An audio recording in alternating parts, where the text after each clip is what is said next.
आयर्याणं नमो वज्रायाणं नमो लोले सौवसागुणम् ओंकारं बिन्दुसंयुक्तं नित्यं ध्यायन्ति योगिनः कामदं मोक्षदं चैव ओंकाराय नमो नमः मंगलम भगवान वीरो मंगलम गौतमो गणि मंगलम कुंद कुंदायो जैन धर्मोस्तु मंगलम सर्वमंगल मांगल्यम सर्वकल्याणकारकम प्रधानम सर्वधर्माणां जैनं जयतु शासनम जैनं जयतु शासनम ज्ञान समान्य जगत में सुख को कारण ये परमामृत जन्म जरा मृत रोग निवारण सुर असुर इंद्र नरेंद्र वंदित कर्म मल निर्मल करण वृष कीर्त के करतार श्री वर्धमान जिन शत शत नमन नमः श्री वर्धमानाय निर्धूत कलिनात्मने सालोकानां त्रिलोकानां यत्विद्यादर्पणायते। रत्नाकर्णी स्वापाचार्य ग्रंथ बहुत महान ग्रंथ है। महानता इसकी इस दृष्टि से है कि एक तो इसके लेखक का नाम समंत भद्र आचार्य है। समंत भद्र आचार्य का परिचय तो बहुत बड़ा है। एक लाइन में अगर समंत भद्र आचार्य के बारे में कहना है तो समंतात भद्र इति समंत भद्र। समंतात सभी ओर से जो भद्र, सभी ओर से जो कल्याणकारी हैं, सभी ओर से जो बहुत अच्छे, माने जो बहुत अच्छे लेखक हैं, जो बहुत अच्छे कवि हैं, जो बहुत अच्छे प्रवचनकार हैं, जो बहुत अच्छे वाद विवाद करने वाले हैं, जो बहुत अच्छे मुनि हैं, जिनका बहुत अच्छा चारित्र है। कोई भी क्षेत्र ऐसा नहीं है जिसमें वो बहुत अच्छे नहीं है। इसलिए समंतात भद्र इति समंत भद्र। इस समंत भद्र आचार्य का लिखा गया एकमात्र चरणानियोग का ग्रंथ है। बाकी तो उन्होंने स्तोत्र बहुत लिखे हैं और आध्यात्मिक और न्याय ग्रंथ, न्याय शैली के ग्रंथ बहुत लिखे। चरणानियोग का एक ही ग्रंथ लिखा हुआ है समंत भद्र आचार्य का, वो रत्नकर्ण श्रावकाचार्य। श्रावक के लिए मुनियों ने ग्रंथ लिखा, ठीक है। श्रावक पद भी जैन दर्शन में मोक्ष मार्ग में एक महत्वपूर्ण पद है। जितना मुनि पद का महत्व मोक्ष मार्ग में है उतना नहीं तो उससे कम ही सही श्रावक पद का भी महत्व है। धर्म किस किस को करना चाहिए जगत में? किस किस को करना चाहिए? ऐसा कोई नियम है क्या कि धर्म इन्हीं को ही करना चाहिए, धर्म उनको ही करना चाहिए?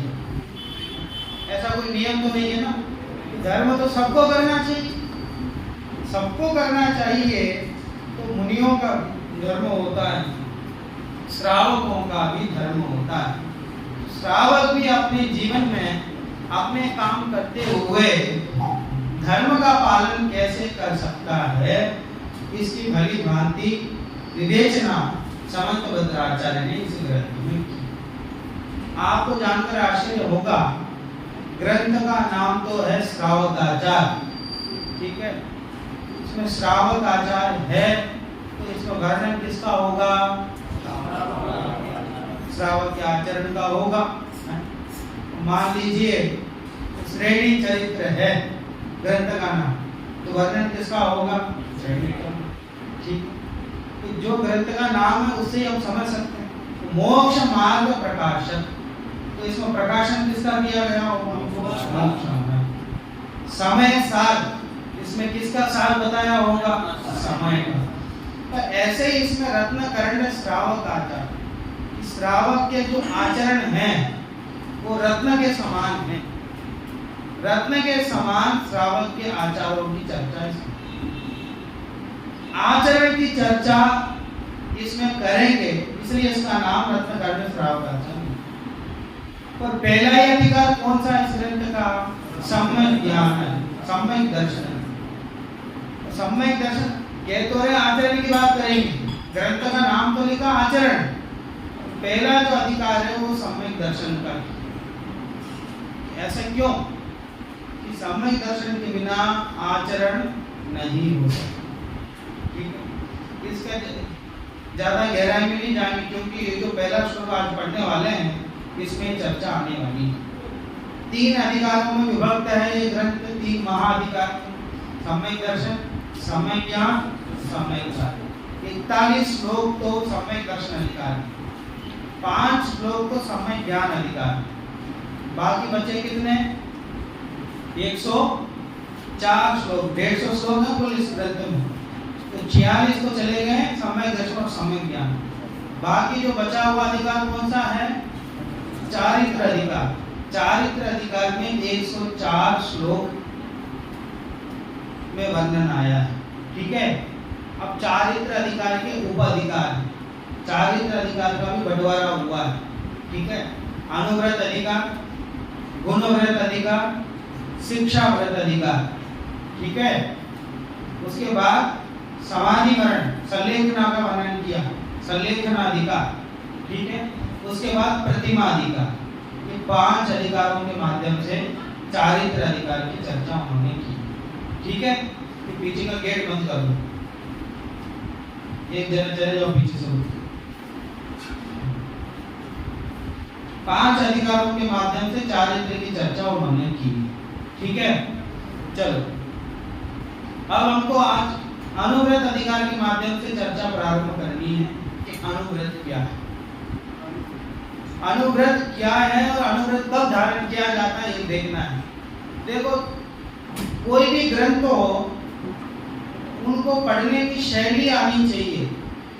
क्या इसका हमारे जीवन में उपयोग क्या है? जीवन में कोई भी विषय पढ़ो, पहला सवाल जो दिमाग में खड़ा होना चाहिए कि वो ये है, इसका हमारे जीवन में उपयोग क्या है, इसकी उपयोगिता क्या है। उपयोगिता को समझते हुए आप पढ़ोगे तो विषय अपने आप समझ में आएगा, विषय के प्रति रुचि बढ़ेगी। अब सुमेर पर्वत की ऊंचाई आप नाप रहे हो, उसकी चौड़ाई नाप रहे हो, अब उसमें उपयोगिता क्या है आपकी? इस आप कल जब चढ़ने जाएंगे तो ध्यान रखेंगे इसकी ऊंचाई इतनी है, इसकी चौड़ाई इतनी, कभी चढ़ने वाले नहीं है उसमें। ठीक है, कभी जाएंगे तो प्रत्यक्ष में वो ऐसा नहीं दिखेगा जैसे शास्त्र में दिख रहा है। शास्त्र में जैसे समझ में आ रहा है वैसे प्रत्यक्ष में इतना ऊंचा वो समझ में नहीं आएगा वैसे। ठीक है, तो उपयोगिता समझना पड़ेगा। उपयोगिता को समझे बिना अध्ययन करना व्यर्थ है। अब ये श्रावकाचार तुम पढ़ रहे हो, इसकी उपयोगिता क्या है? साहब अच्छे नंबर आएंगे, ध्यान से पढ़ेंगे तो नंबर अच्छे आएंगे, यही उपयोगिता है इसकी। और क्या बताओ, और उपयोगिता क्या है इसकी? अरे भैया जीवन में उतारना है। आत्म को हित है सुख सो सुख, आकुलता बिन कहिए, आकुलता शिव माही न ताते, शिव मग लागे। तुरंत शिव मग में लगना है, तो शिव मग है मोक्ष मार्ग है। मोक्ष मार्ग में लगना है तो मोक्ष मार्ग में लगने का उपाय इसने बताया है कि मोक्ष मार्ग में लगने का उपाय है। तो इसको इसलिए समझना है कि हमारे जीवन में प्रकट करना, हमारे जीवन में प्रकट होगा तो मोक्ष मार्ग प्रारंभ। इस दृष्टि से तुम्हें समझना है कि संसार और मोक्ष मार्ग, संसार के किनारे पे खड़े हो और मोक्ष मार्ग तुम्हारे जीवन में प्रारंभ करना है। तो इसका उपाय क्या है? इसका उपाय ग्रंथ में बताया। ठीक है, चलो सम्यक दर्शन और सम्यक ज्ञान का लक्षण तो बहुत बार हम समझ चुके हैं। अब सम्यक चारित्र क्या है और सम्यक चारित्र गृहस्थ अवस्था में कैसे प्रकट हो सकती है, इस पर चर्चा करेंगे। क्या गृहस्थ अवस्था में भी चारित्र हो सकता है? सम्यक चारित्र हो सकता है, इस पर विचार करना। यदि हो सकता है तो वह किस प्रकार हो सकता है, क्योंकि ये श्रावक आचार्य है, ये श्रावकों के लिए लिखा गया है। श्रावक कैसे अपने जीवन में चारित्र अंगीकार करें, उसके बारे में चर्चा की है। तो हम सब किस श्रेणी में आते हैं? श्रावक है ना, किसी को शंका तो नहीं, मनुष्य गति के ही हो ना सब, किसी अलग गति को तो नहीं हो। मजाक में कोई कहे वो अलग बात, पर भरोसा सबको है ना मनुष्य गति के ही, पूछ तो नहीं है किसी को। बात समझ में आ रही है? तो मनुष्य गति के हैं और श्रावक हैं, ये पंचम गुणस्थान हो सकता है। ठीक है, पंचम गुणस्थान हो सकता है, तो हम पंचम गुणस्थान में कैसे चारित्र धारण करें इसकी चर्चा है। ये अनुव्रत। अब ये अनु क्या है? व्रत तो समझ में आता है। व्रत तो उस अनुष्ठान का नाम है जिसके माध्यम से जीवन में धर्म को जीवित रख सके। क्या? व्रत उस अनुष्ठान का नाम है जिसके माध्यम से जीवन में धर्म को जीवित रख सके। क्या नाम है? पीछे गौतम के पीछे अरिहंत।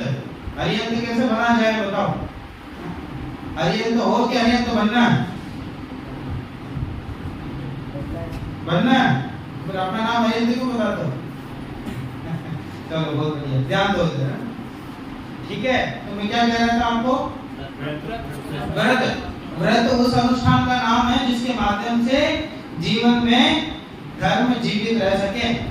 ठीक है, तो व्रत तो समझ में आ जाता है साहब, ये अणु क्या है अब वो हमको समझना। ठीक है, आगे आएगा, इसलिए अभी से नहीं बता रहा। ठीक है, और अब थोड़ा सा आपको संकेत कर दूं कि श्रावक अवस्था में थोड़ा ही व्रत पालन हो सकता है। ठीक है, पूर्ण व्रत का पालन नहीं हो सकता, इसलिए इसका नाम क्या कर दिया? अणुव्रत। ठीक है, इसे हम थोड़ा क्यों करें? हम तो पूरा ही करेंगे, थोड़ा वाला काम नहीं करते हैं। ठीक है, आधा अधूरा काम नहीं करते हैं, हम पूरा काम करते हैं। या पूरा काम करने के लिए कपड़े उतारने पड़ेंगे। क्या कहा? पूरे काम करने के लिए कपड़े उतार करके मुनि नहीं बनोगे तब तक पूरा काम नहीं हो। गृहस्थ अवस्था में जब तक तुम कपड़े पहने हो तब तक आधा ही काम हो सकता है, आधा भी नहीं। अणु, अणु माने सबसे छोटा जो अंश है उसको अणु बोलते हैं। तो धर्म का जो सबसे छोटा रूप है उसी का ही पालन हो सकता है गृहस्थ अवस्था में। क्यों? कि गृहस्थ अवस्था में एक जिम्मेदारी नहीं है इसके पास। ठीक है, व्यापार भी करना है, व्यापार धंधा करके आजीविका करनी है, और आजीविका करके घर चलाना है, घर परिवार का भी ध्यान रखना है। ठीक है, बात समझ में आई ना? तो घर परिवार का ध्यान रखते हुए, घर चलाते हुए भी धर्म को चलाना है। इसलिए अब है तो इसके बाद 24 घंटे, उसी के अंदर इसको अपने घर भी चलाना है और धर्म भी करना है।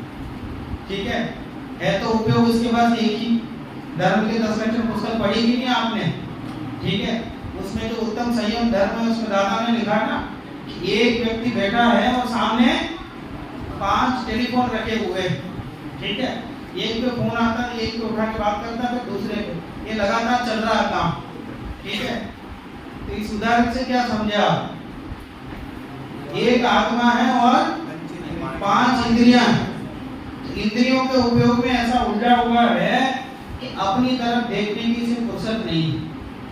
ठीक है, तो अपनी तरफ देखने का काम इसे शुरू करना है, पर क्या करें? मुनिराज तो एकाकी होकर जंगल में गृहस्थ हैं, उनका तो एक ही काम है कि क्या?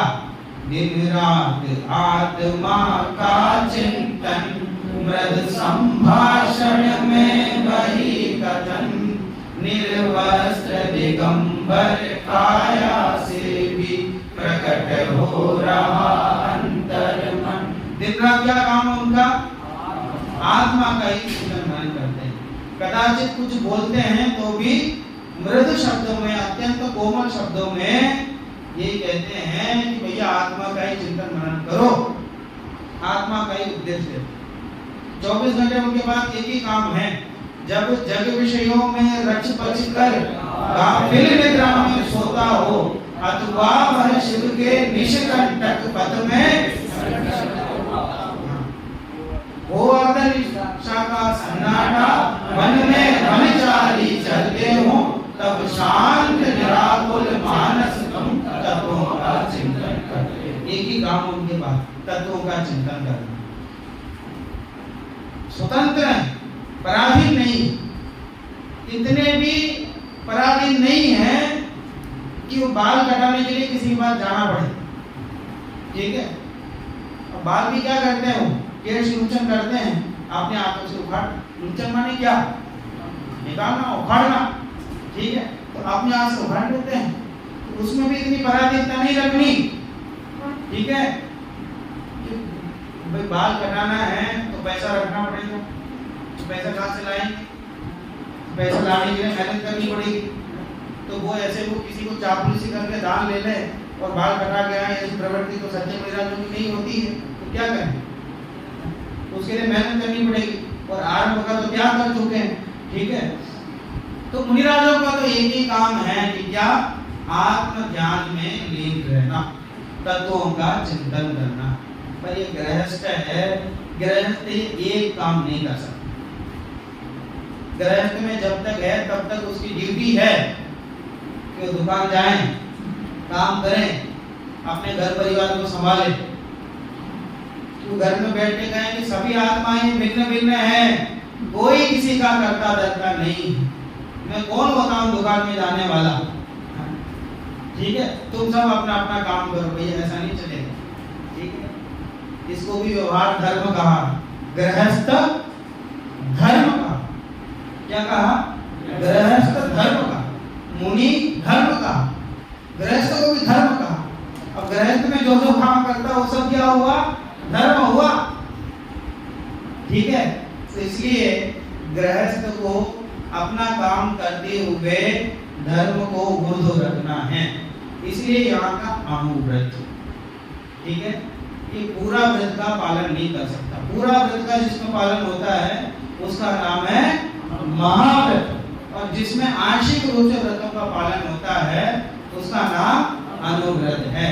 तो जिनागम में एक मार्ग नहीं है कि साहब ये तो करना ही पड़ेगा।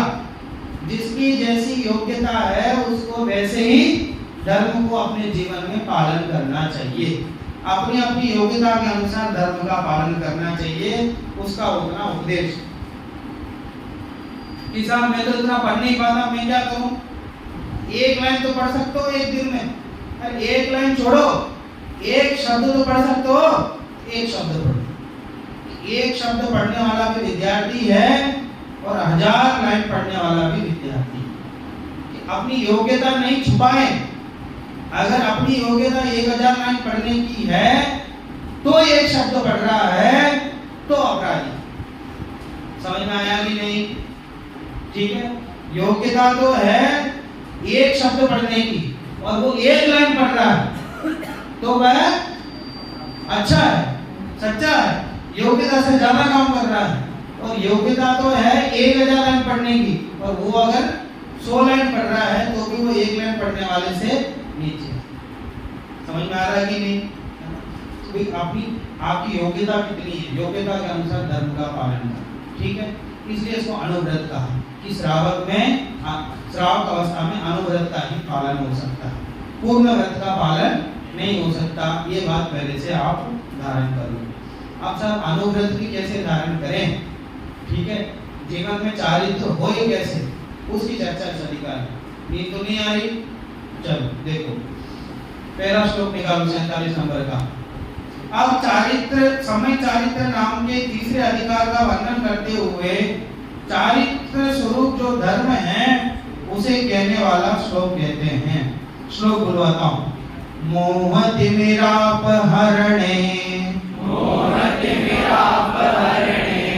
दर्शन लाभादवाप्त संज्ञान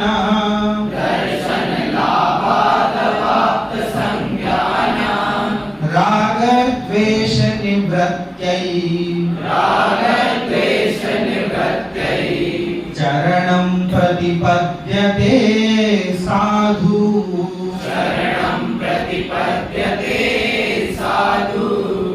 बोलिए।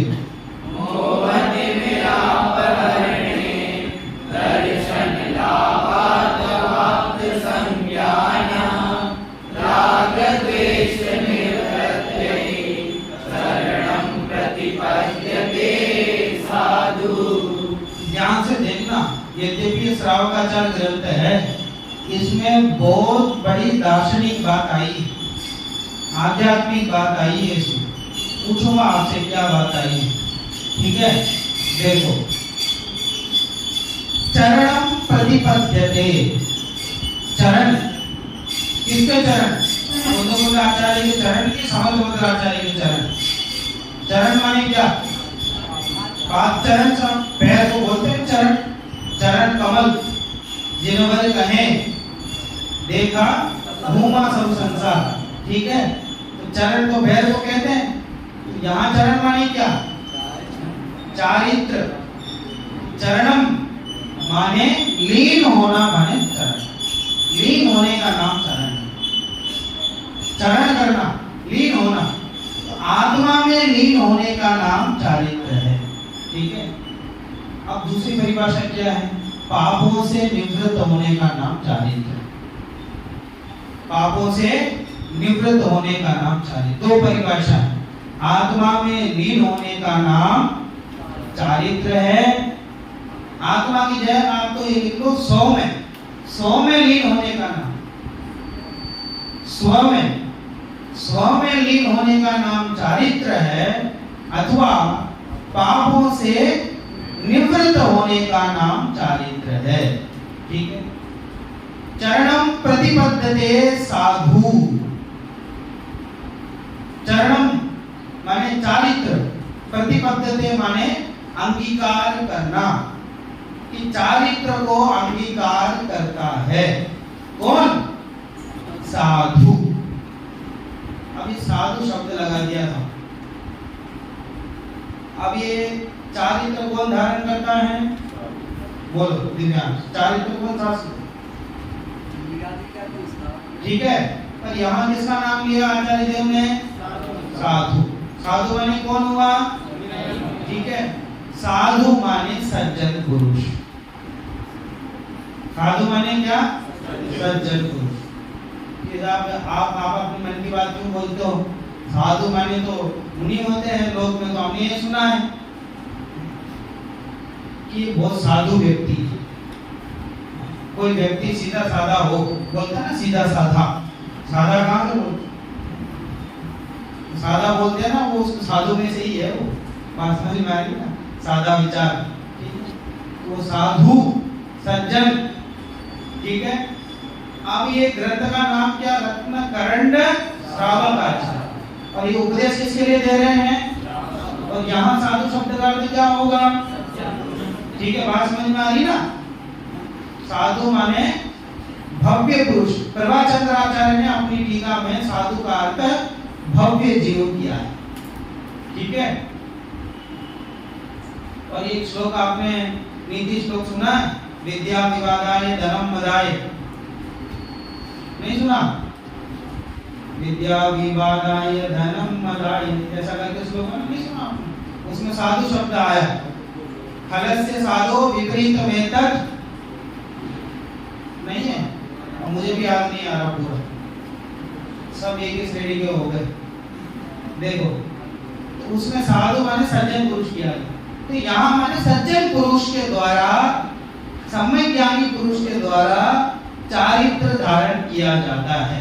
ये पहली बात। श्लोक का पहला अर्थ क्या किया अपन ने? सत्पुरुष के द्वारा, सज्जन पुरुष के द्वारा, भव्य पुरुष के द्वारा चरणम प्रतिपद्यते माने चारित्र धारण किया जाता है, ठीक है? पहला वाक्य समझ में आ गया? किसको नहीं आया आप ऊपर करो। सबको आ गया? बोलो खड़े होके, कौन बोलेगा? पहला वाक्य किसको समझ में आया?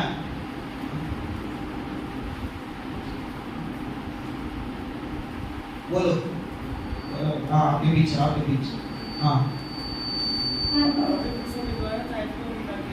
चारित्र कौन ले भैया? बहुत सामान्य अर्थ है, लेकिन क्या करें, दोपहर का समय बहुत भारी हो।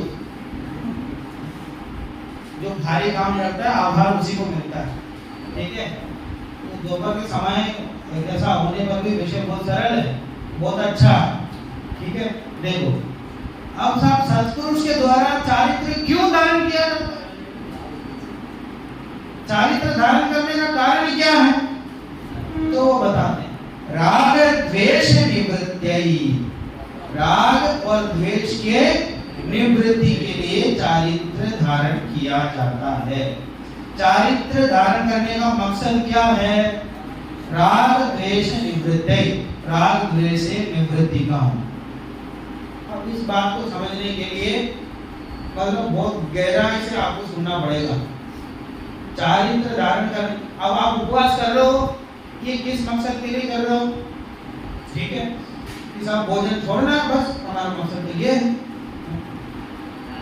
तो भोजन का त्याग करना उपवास में। और क्या उद्देश्य है? कि जब शरीर मोटा हो गया, मैं बहुत मोटा हो गया हूँ, और किसी ने कहा कि उपवास करो तो पतले हो जाओ। ठीक है, तो उपवास करने का मकसद क्या हो गया? पतला होना, शरीर को पतला करना हमारा मकसद हो गया। तो व्रतादि जो चारित्र हम पालन करते हैं, इसका उद्देश्य क्या होना चाहिए ये बता रहे समुद्रभद्राचार्य। राग द्वेष निवृत्ति, राग द्वेष का निवृत्ति, राग द्वेष की निवृत्ति के उद्देश्य से चारित्र धारण किया जाता है। अब बताओ उपवास धारण करने का उद्देश्य क्या है? राग द्वेष का अभाव। बोले ये बात पहले बढ़ती है नहीं? सुनिए, कि राग द्वेष का अभाव करने के लिए चारित्र धारण किया जाता है, और कोई उद्देश्य नहीं। कि साहब क्यों करें, राग द्वेष का अभाव क्यों करें, वो अगले श्लोक में कहेंगे, इसलिए ज्यादा विस्तार में नहीं जा रहे हैं। ठीक है, अब एक बात, पहली बात अपनी थी कि सत्पुरुष के द्वारा, भव्य जीव के द्वारा चारित्र अंगीकार किया जाता है। और दूसरी बात क्या निकली, किसके लिए अंगीकार किया जाता है? राग द्वेष के अभाव के लिए। कब अंगीकार किया जाए? क्यों का जवाब तो मिल गया कि राग द्वेष के अभाव के लिए। कब अंगीकार किया जाता है? कौन सी उम्र में अंगीकार किया जाता है? किस कक्षा में अंगीकार किया जाता है? ठीक है, ये तो बताओ। कब करें जीवन में चारित्र? तो वो बता रहे हैं कि दो बातें हो जाए ना, दो लक्षण तुम्हारे अंदर दिख जाए ना, तो चारित्र अंगीकार करना। दो लक्षण कौन कौन से हैं? कि दो प्रकार के लक्षण हो जाए। जब शरीर गर्म हो जाए तो समझ लेना बुखार आ गया। ठीक, ठंड लगने लग जाए, बाकी को गर्मी लगे, तुम्हें ठंड लगे, समझ लेना तो बुखार आ गया। ऐसे दो लक्षण बता रहे हैं कि दो लक्षण पे तुम्हारे अंदर वो दो लक्षण लागू हो जाए तो चारित्र धारण कर लेना। राग द्वेष के अभाव के लिए आगे बढ़ जाना। क्या दो लक्षण? देखो, मोह तिमिराप हरणे। पहला लक्षण में बता रहे हैं कि मोह तिमिर अपहरणे, कि मोह रूपी जो तिमिर है, तिमिर माने अंधकार, तो मोह रूपी जो अंधकार है, अपहरणे, उसके दूर होने पर, मोह रूपी अंधकार के दूर होने पर दर्शन लाभात्, दर्शन का लाभ हो गया। लाभ हो गया माने लाभ होना क्या? मिलना, कि आज 100 रुपए का लाभ हो गया, इसका मतलब क्या? मिल गया। तो दर्शन की प्राप्ति, दर्शन का मिलना। ठीक है, जब मोह रूपी तिमिर का दूर हो गया, तिमिर अंधकार, मोह रूपी अंधकार दूर हो गया, तो प्राप्ति किसकी हुई? दर्शन का लाभ हुआ। ठीक है, अंधकार दूर हुआ तो प्राप्ति किसकी हुई? अंधकार का पूछ रहा हूं, अंधकार दूर हुआ तो उजाले की प्राप्ति हुई। ठीक है, वैसे ही मोह दूर हुआ तो किसकी प्राप्ति हुई? दर्शन की प्राप्ति। किसका दर्शन? शांतिनाथ भगवान का कि पार्वनाथ भगवान का? सम्यक दर्शन। ठीक है, अब प्रश्न पूछता हूं, हाथ ऊपर करना। ठीक है, सब लोग मत देना जवाब। ठीक है, अब जिस अंधकार के दूर होने पर, जिस मोह अंधकार के दूर होने पर सम्यक दर्शन की प्राप्ति हुई, वो मोह कौन सा? दोबारा प्रश्न दोहराऊं, जिस मोह अंधकार के दूर होने पर सम्यक दर्शन की प्राप्ति हुई, वो मोह कौन सा है? तुम बोलो। हाँ, पीछे पीछे दर्शन, ठीक है। तो दर्शन मोह, यहाँ मोह शब्द से क्या लेना है? दर्शन मोह। दर्शन मोह का क्षय, क्षयोपशम अथवा उपशम। तो अपहरणे का क्या अर्थ लेना है? क्षय, क्षयोपशम, उपशम। उनके होने पर सम्यक दर्शन की प्राप्ति हुई। दर्शन लाभार्थ माने सम्यक दर्शन की प्राप्ति। पहला लक्षण क्या बताया? सम्यक दर्शन की प्राप्ति।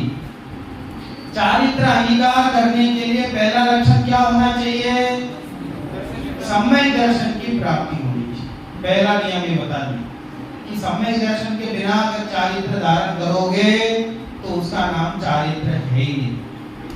ठीक है, चारित्र हो ही नहीं सकता। क्यों नहीं हो सकता? कोई एक तर्क दे सकता, कोई खड़ा होकर कि सम्यक दर्शन के बिना चारित्र हो क्यों नहीं सकता? एक ही तर्क देना, छोटा सा सरल। बोल गौतम।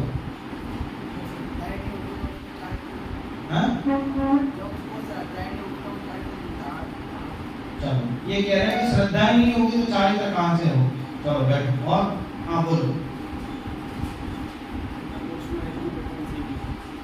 मोक्ष महल की प्रथम सीढ़ी सम्यक दर्शन। तो पहली सीढ़ी में पैर नहीं रखेंगे तो तीसरी सीढ़ी में कैसे रखेंगे? ठीक है, चलो। और हाँ बोलो आप।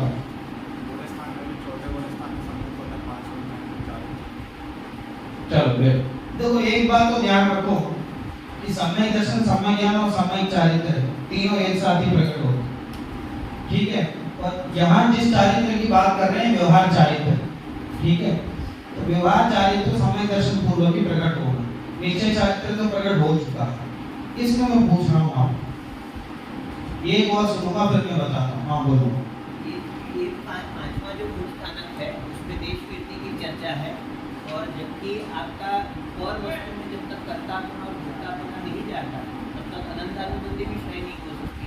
और जब तक ये कर्ता बुद्धि भोक्ता बुद्धि नहीं जाएगी तो आप देश कीर्ति कैसे ग्रहण करेंगे? बहुत बढ़िया। चलो मैं और आपको सुनना बताता हूँ, ध्यान से सुनना, मैं कल आपसे पूछूंगा। ठीक है, चारित्र की परिभाषा क्या बताई थी मैंने आपको? 100 में लीनता का नाम चारित्र। अभी बताया था आपको, लिख के रखा। 100 में लीनता का नाम चारित्र। ठीक है, ये बात तो क्लियर। अपने आप में लीनता का नाम चारित्र है। अब अपने आप में लीन होने का नाम चारित्र है। अपने आप में लीन कब होंगे? अपने आप में लीन कब होंगे? देखो, अपने घर में जाने का नाम सम्यक दर्शन। ठीक, अब आपको पता नहीं है कि अपना घर कौन सा है। ठीक है, तो अपने घर में बैठने का नाम सम्यक चारित्र है। तो सम्यक दर्शन क्या होगा? अपने घर को पहचानना। अपने घर में बैठने का उद्देश्य कब पूरा होगा? जब अपने घर को पहचाने बिना घर में जाकर बैठेंगे कैसे? तो अनादिकाल से हम शरीर और आत्मा को एक मानते हुए आ रहे हैं। ठीक है, अब इस मान्यता को दूर किए बिना ही चारित्र पालन करेंगे तो किसका चारित्र पालन करेंगे? समझ में आया कि नहीं? नहीं आया, फिर से बताता हूँ। अनादिकाल से मैं जीव हूँ और शरीर अजीव हूँ, दोनों को एक मानता हुआ आ रहा हूँ। ठीक है, अब मैं और दोनों को भिन्न भिन्न पहचानने का नाम क्या है? सम्यक दर्शन। शरीर पर है और जीव में आत्मा हूँ ऐसा पहचानने का नाम सम्यक दर्शन है।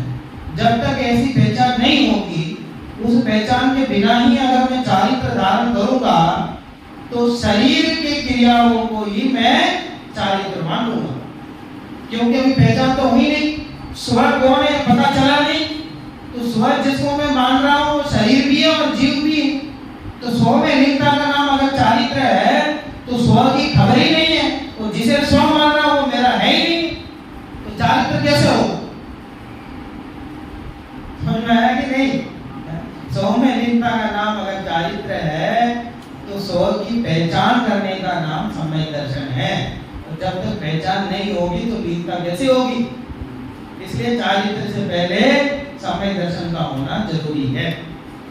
ठीक है, देखो कांच के उस पार दाग लगा है, ठीक है, साफ करना चाहते हैं उसको, तो उसको ये समझ लो उसको साफ करना चारित्र है, ठीक है। अब उसको साफ करना चारित्र है तो वो चारित्र कब होगा? जब ये समझ में आ जाए कि वो दाग कहाँ है। दाग की पहचान नहीं होगी अंदर है कि बाहर है, वास्तव में दाग लगा कहाँ, जब तक ये समझ में नहीं आएगा तो उसको साफ करने को चारित्र कहाँ से होगा? तो राग द्वेष जो हो रहे हैं उसको साफ करने का नाम चारित्र है। तो राग द्वेष कहाँ हो रहे हैं ये पता नहीं चलेगा तो फिर चारित्र होगा कैसे? ठीक है, राग द्वेष निवृत्ति चरम प्रतिपद्यते, राग द्वेष की निवृत्ति के लिए चारित्र धारण किया जाता है। और राग द्वेष कहाँ होते हैं इसकी खबर नहीं है तो फिर वो उसको दूर करने का उपाय क्यों करेगा? और जो करेगा वो सही नहीं करेगा, अंदर से साफ करते रहेगा कांच, वर्षों तक करता रहेगा तो भी साफ नहीं होगा। ठीक है, हिसाब चारित्र तो बहुत अच्छा है, पर मुक्ति की प्राप्ति क्यों नहीं हो रही? कि कोटि जन्म तब तबे ज्ञान मिले कर्म झरे थे, ज्ञानी के क्षण माही त्रिपुटी थे सहज वो पहचान नहीं। तो चारित्र से पहले पहचान होना चाहिए, पहचान के बिना चारित्र नहीं हो सकता। इसलिए सम्यक दर्शन पहले होगा, सोपर की खबर होगी कि ये स्व है और ये पर है, ऐसी श्रद्धा का नाम सम्यक दर्शन है।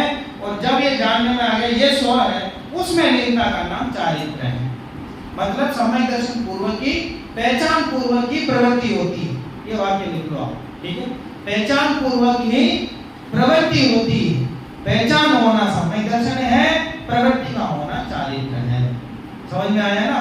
समझ में आया समझ पाटिल? बोलो, पहचान पूर्वक ही प्रवृत्ति होती है, तो पहचान का होना सम्यक दर्शन है, प्रवृत्ति का होना सम्यक चारित्र। ठीक है, टोडरमल जी ने मिथ्या चारित्र में बहुत अच्छा उदाहरण दिया है, जल का भिगोना। हमारा कषाय करना तो कैसा है? जल का भिगोना, मक्खन निकालने के लिए जैसे वो छाछ को मथते हैं उसमें से मक्खन निकालते हैं। अब कोई जल को भिगोए तो बहुत समय तक भिगोते रहे कि नहीं साहब, कोशिश करने वालों की हार नहीं होती। ये कहता हुआ कि मैं तो निकालता हूँ कैसे भी करके, तो कितना ही प्रयास कर ले, कितने साल तक कर ले, तो भी उसमें से मक्खन निकलने वाला नहीं है। वैसे ही जब तक सोपर में भेद हुए बिना, सोपर का भेद विज्ञान हुए बिना, कितने ही चारित्र के नाम पे जो भी पालन कर ले, तो भी उसमें से वो मक्खन निकलने वाला नहीं है, फल मिलने वाला नहीं है। इसलिए पहचान होना जरूरी है। इसलिए कहा मोह विराप हरणे दर्शन लाभ, दर्शन की प्राप्ति होना पहला लक्षण है। और दूसरा अवाप्त संज्ञान, अवाप्त माने प्राप्त होना। किसका प्राप्त होना? संज्ञान, सम्यक ज्ञान। ठीक है, तो पहले सम्यक दर्शन, सम्यक ज्ञान की प्राप्ति जिसे हो गई है, ऐसे साधु के द्वारा, अब बाकी चेक करो, जिसे सम्यक दर्शन सम्यक ज्ञान की प्राप्ति हो गई है, ऐसे सज्जन पुरुष के द्वारा राग द्वेष के निवृत्ति के लिए जिसे धारण किया जाता है उसे चारित्र कहते हैं। ठीक है, ये दो लक्षण होना जरूरी है। सम्यक दर्शन, सम्यक ज्ञान पूर्वक ही चारित्र होता है। श्रावकाचार ग्रंथ में इस प्रकार वजन देकर के सम्यक दर्शन सम्यक ज्ञान की आवश्यकता है, सम्यक चारित्र से पूर्व, ऐसी बात समंत भद्राचार्य ने भी कही। नहीं तो अकेले चारित्र के नाम पे गिनाए में ऐसा करो वैसा करो, ये काम करो, एक टाइम का छोड़ दो, 2 टाइम का छोड़ दो, वो छोड़ दो, ये छोड़ दो, ये काम करते हैं। लेकिन पहली कक्षा में पहले श्लोक में सचेत कर रहे हैं समंत भद्राचार्य, तुम्हें सम्यक चारित्र पालने का शौक है? हाँ, तो भैया पहले सम्यक दर्शन है तेरे पास? पता नहीं तो जाओ दोबारा, पहला अधिकार पढ़ो, सम्यक दर्शन प्राप्त करो, दूसरा अधिकार पढ़ो, सम्यक ज्ञान प्राप्त करो, फिर आओ चारित्र। ठीक है, बात समझ में? तो पढ़ने की बात है। और मोक्ष मार्ग सम्यक दर्शन सम्यक ज्ञान पूर्वक ही चारित्र में प्रकट। अब लोग जल्दबाजी करते हैं कि साहब चारित्र तो केवल मनुष्य भाव में होता है, बाकी जो 3 गतियों में चारित्र नहीं होता है। सम्यक दर्शन का क्या? वो तो चारों गतियों में, और ऐसा लगता है कि समय दर्शन कोई चालू गतियों में दुकानों में बढ़ते हो फ्री, तो ऐसा लगता है कि चारित्र जल्दी धारण कर दो। ये कह रहे हैं कि भैया चारित्र की जल्दबाजी मत करना। बिना पहचान के तुम जाओगे, बाजार से तुमसे हमने बोला तो संतरा लेके आना, ठीक है, तुम जाके मौसमी उठा के लाए, इसका मतलब ना तो तुम संतरे को जानते हो ना तो मौसमी को जानते हो, दोनों को ही नहीं जानते, ठीक है। चारित्र की जल्दबाजी में तुमने कुछ भी धारण कर लिया, कुछ भी उठा पटक करके समय चारित्र मान लिया, ना तो तुम सच्चे चारित्र को जानते हो ना तो मिथ्या चारित्र को, ठीक है। बात समझ में आ रही ना? इसलिए सर्वप्रथम समय दर्शन समय ज्ञान का होना जरूरी है। उसके बाद राग द्वेष के अभाव के लिए जो धारण किया जाता है उसे चारित्र कहते हैं। बोलो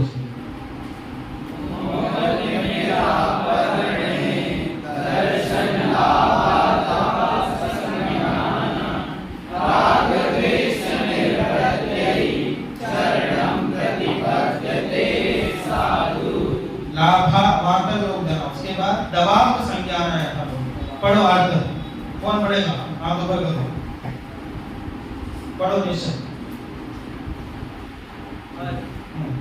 दर्शन मोह रूप अंधकार के दूर होने पर, सम्यक दर्शन के प्रकट होने पर जिसे सम्यक ज्ञान की भी प्राप्ति हो गई, ऐसा साधु सत्पुरुष जो निकट भव्य है वह राग द्वेष के पूर्ण अभाव के लिए चारित्र अंगीकार करता है। ठीक है, पूर्ण भाव लिखा है। पूर्ण शब्द कहाँ आया श्लोक में बताओ? पूर्ण भाव लिखा है इसमें, श्लोक में कहाँ आया बताओ? निवृत्ति, ये तो अभाव के लिए आया है। पूर्ण शब्द कहाँ से आया बताओ? कौन बताएगा? किसका ध्यान दिया है इतना बताओ? बोलो।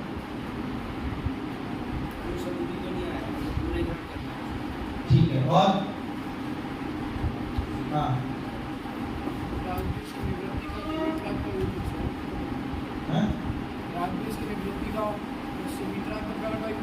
नहीं कोई जवाब दे दे तो आनंद आ जाए, सच में कोई गहराई से सुन रहा था ऐसा समझो। हाँ ये जवाब आना चाहिए। मोह तिमिराप हरने, दर्शन मोहनी का अभाव हो गया, माने क्या हुआ? समय दर्शन की प्राप्ति हो गई, मतलब अनंतानुबंधी संबंधी राग द्वेष का अभाव तो हो चुका है। इसका मतलब आंशिक अभाव तो पहले ही हो चुका है। अब आंशिक अभाव के बाद जो अगला प्रयत्न होगा वो किसके लिए होगा? पूर्ण अभाव के लिए होगा। ठीक है, बहुत बढ़िया। अरे आंशिक तो हो गया ना, अभी यहाँ से जो शुरुआत कर रहे हैं पूर्णता के लिए कर रहे हैं, ठीक है। इस दृष्टि से इसका अर्थ निकालना है। चलिए, किसी को कोई प्रश्न है? तो समय हो गया अगली कक्षा का।